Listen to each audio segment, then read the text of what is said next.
Hello. Hi, hello.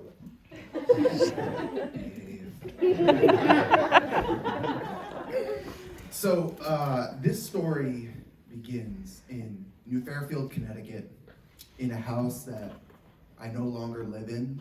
And I'll tell you why at the end, but it's not really about that.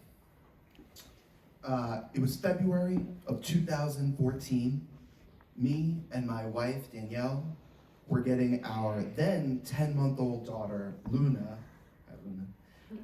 ready to go down to the Bronx to visit our family. It's where Danielle and I are both originally from. And we'd moved to Connecticut a couple of years earlier, and these visits back to the old country, to be perfectly honest, took the life out of us. And that was before we had any children. Add a 10-month-old into the mix, and when you have your first kid and they turn 10 months old, you think you know, but you don't know. As I was going over the contents of the unfortunately named but undeniably useful diaper bag that I had received called the Diaper Dude, I said to Danielle, should we bring gloves for Luna? This was a February in which the average high temperature was 18 degrees. And Danielle said, no, we're getting right into the car, and then we're gonna go right into my mom's house and right into your mom's house. She'll be fine. Okay, so we packed everything we'd need into the truck, the Diaper Dude, Danielle and her breast milk, a mobile sleeping containment unit, nerves of fucking steel, and we drove off. This is the point at which I need to tell you about the driveway. Our property was connected to the main road by a loose gravel road. It was too long to call it a driveway. It was about a quarter of a mile. And in the winter, we paid a friendly French Canadian named Jack to plow it. That winter, because of the winds, it was causing all the snow that he plowed to creep back onto the road. And the combination of the cold meant that none of the snow melted. And this combination was forming snowdrifts that were packed pretty solid. And I was surprised that day by the amount of torque that I needed to get through them. And I thought to myself, we're probably gonna have to call Jack to come back and plow these. Now, many of you here are probably familiar with the state of complete and total mental exhaustion one experiences after spending time in the place that you grew up in and left, with the people who you grew up in it with and left behind. And that is the state that Danielle and I were in when we got back to Connecticut that night. It was now 1 degree outside, 1. It's the only temperature reading that takes the singular form of the noun. With the wind chill, it felt like -12. We'd spent the entire day in the Bronx. The baby needed a diaper change and pajamas. Danielle and I needed a drink. It was 8 p.m., and as you probably all know, at that time of year, in the middle of the woods, 8 p.m., it's essentially pitch black night. When I pulled into the mouth of our driveway that we shared with our neighbors, I could see the snowdrifts further up ahead on our road that were now blocking our path.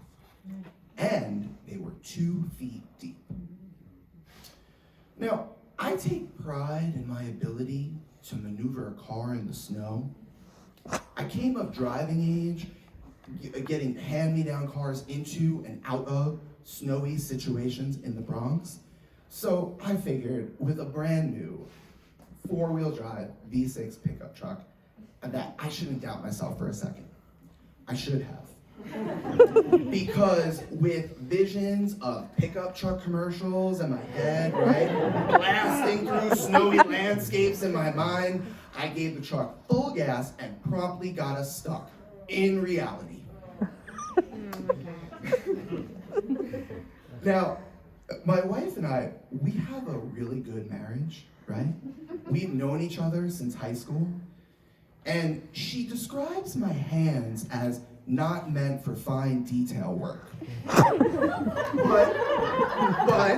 but she's quick to add that if you need something destroyed, either accidentally or on purpose, or accidentally, I'm your man. And I think this is why she didn't object to my plan, at least at first. So I put the truck in 4 low, which is a setting that when I got the truck, Danielle's grandfather told me, "Joey, you won't need 4 low unless you're stuck in a sand dune, brother." And through a combination of wheel reversal after wheel reversal, shifting back and forth, drive to reverse, and a floored accelerator so that I timed it so that the wheels spun right before the gear shifted into place, I got us out. I backed slowly down the road, knowing I could just as easily get us stuck again. I figured I'd give it one more shot. I figured the first time, I didn't realize just how much gas I needed to give it. I figured the first time, I didn't realize I needed to be like further over to the left. I figured I'd learn from my mistakes. I had it. I got the truck stuck again. So another 20 minutes of transmission shredding, truck rocking, tire spinning, all to the quiet whisper of me urging the truck on, like one of those people in a wetsuit trying to soothe a terrified orca. Luna, quiet in her car seat. My wife, also quiet, but loud. Like with her eyes and her posture, a really loud posture. So at that point, what I knew I needed to do was get out of the truck, right? And I got out of the truck and immediately stepped into snow up to my thighs. Now, that morning before we left, I put on sneakers. Anybody who knows me knows I have a bit of a sneaker fetish. And Danielle saw the sneakers and she was like, "What are you doing? It's freezing, there's snow on the ground." And I told her that my boots had started to smell and I didn't want to have to not be able to take them off all day and I didn't want to be uncomfortable. And she said, "Okay." So as my neon green Nike running sneakers just immediately soaked through and my feet began to pulse with cold, I thought about my smelly boots back in the closet. At least I'd been comfortable all day. Now, Danielle was wearing a swing coat, yoga pants, and slip-on LL Bean ankle-cut boots. Luna was, as you'll remember, gloveless. Danielle produced a pair of socks from the diaper bag, and I remember being shocked by how difficult it was to get the socks over her tiny little fingers. You wouldn't think it would be that hard. We all got out and in the pitch black began to trudge through the snow. This is the point at which I need to tell you that our load to carry that night was heavier by an object that at that point was about the size of a plum because Danielle was 12 weeks pregnant. I carried Luna. She weighed about 25 pounds at that point. And I'd had this idea that Danielle should sort of lead the way and light the path with both of our phones. But she was just moving so slowly and it was so cold. And I understood why. She was scared. She didn't want to fall. She didn't want to drop our phones in the snow. So I weighed our options and I knew that Danielle could afford an extra couple of minutes out in the cold, but Luna, maybe not. I didn't know. So I left my pregnant wife and her plum fetus in the dust.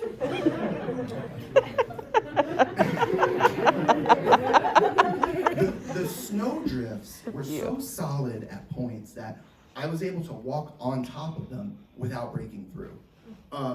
The bounce of Luna against me was so consistent that it was loosening up everything we'd secured around her. Her hat, her scarf, her sock gloves, and I don't know about any of you, but I don't really have any memories of anything before the age of like 7, really. And that's what I kept telling myself as I whispered to Luna, this is fun. This is an adventure. It's so silly, right? And I could feel her shivering and nodding each time I seriously added, you okay? You doing good? You all right? At one point, I reached down and I realized that her hat had fallen off. And I debated stopping and putting my hat on her, but by this point, between the dark and just the awful creaking, swaying sound of the branches on the trees in the woods around us, branches that I had been informed far too casually are referred to as widowmakers.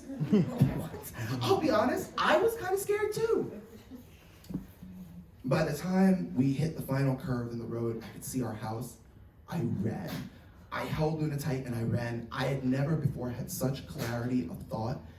I didn't know if my legs were tired, if I was cold, if I was out of breath. I just ran. I got us inside the house. I put Luna on the couch. I put 2 blankets on top of her. I put my hat on her head. I gave her a chocolate milk. And I did the most drastic thing that I could think to do in that moment. I turned the thermostat up to 85. I bent down in front of Luna and I said, don't move off this couch. And because things had turned so cinematic, I guess, I added, I'm going back for your mother.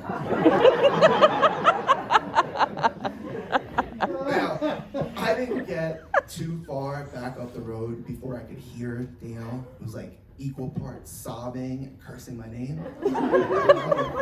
But the postscript is we all wound up safe and warm.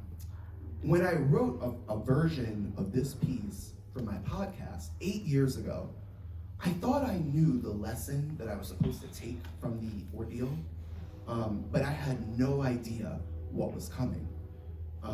Less than 2 months after that night, my mother would be killed by a drunk driver right around the corner from our house. She was coming up to babysit.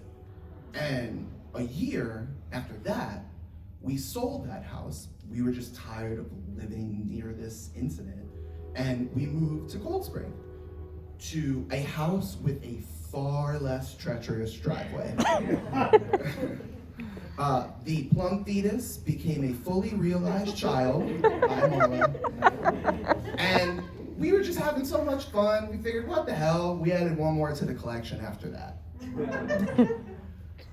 Being a parent is hard. Being a good parent is even harder. You have to teach your kids things like, always wear boots when there's snow on the ground. Bring a pair of gloves with you when it's historically cold out, even if you think you won't need them. Call the French-Canadian plow guy when you literally think to yourself, we're probably going to have to call the plow guy. You can spend a life out in the cold, running from the wolves and the bears and the demon dogs in the woods. If you're lucky, you reach a point where you stop and look back and realize that what you were actually doing the entire time is running towards them. And that, lucky you, you already made it. Thank you.